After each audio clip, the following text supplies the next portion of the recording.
আমি এইটুকুই উঠতে পারবো। প্রিয়াকে এই ডালটা দেখ। ওহো পাশে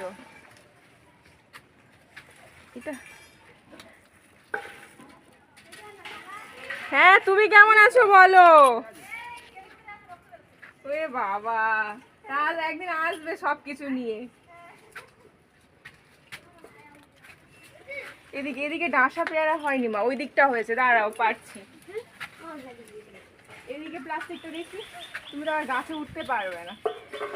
খুলবো মা, সাপটাপ নেই তো? না, এটা বড় দুটো পারো, ওদের পেড়ে দিয়ে যাও। এখানে একটা ডাসা পেয়ারা পেয়ারা তুমি আগে কিনছিলে, আর যে পেয়ারা